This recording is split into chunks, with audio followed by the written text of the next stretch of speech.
तर अजित पवारांना मोठा धक्का बसण्याची शक्यता आहे, कारण मुंबईचे अध्यक्ष समीर भुजबळ अजित पवारांची साथ सोडण्याच्या तयारीत असल्याचं कळत आहे। माजी खासदार समीर भुजबळ नांदगावमधून निवडणूक लढवण्यासाठी इच्छुक आहेत, त्यामुळे ते लवकरच अजित पवारांची साथ सोडणार असल्याचं बोललं जातंय।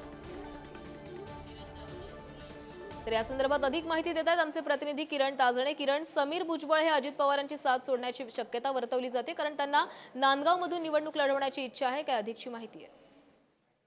प्राची, आपल्याला माहिती आहे की अजित पवारांच्या राष्ट्रवादीतील धर्मराज बाबा आत्राम, त्यानंतर नरहरी झिरवाळ यांच्या आत्राम यांच्या मुलीकडनं तर झिरवाळ यांच्या पुत्राकडनं महाविकास आघाडीकडनं लढण्याची एकूणच कल त्यांचा दिसून आलेला असताना आता भुजबळ कुटुंबियांच्या माध्यमातून देखील अशा स्वरूपाचा एक कल समोर येतोय, ज्यामध्ये मुंबईचे अध्यक्ष असलेले समीर भुजबळ आता नांदगाव विधानसभा मतदारसंघातनं निवडणूक लढवण्यासाठी इच्छुक आहे। आणि त्या सगळ्या दरम्यान जर बघितलं तर ठाकरेंच्या शिवसेनेकडनं किंवा अपक्ष अशा स्वरूपाची ही निवडणूक लढवण्याची तयारी एकूणच समीर भुजबळ यांच्याकडनं केली जाते।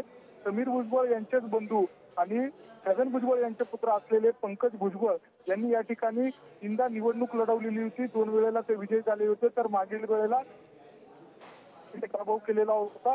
आता विद्यमान सुहास कांदे हे शिंदेच्या शिवसेनेत आहे, त्यामुळे अशी सर्व आघाडीच्या माध्यमातून किंवा अपक्ष। नक्कीच किरण, तर आता या संपूर्ण प्रकरणावर अजित पवार कशा प्रकारे तोडगा काढतात याकडे लक्ष लागलेलं आहे। धन्यवाद तुम्ही दिलेल्या माहितीसाठी।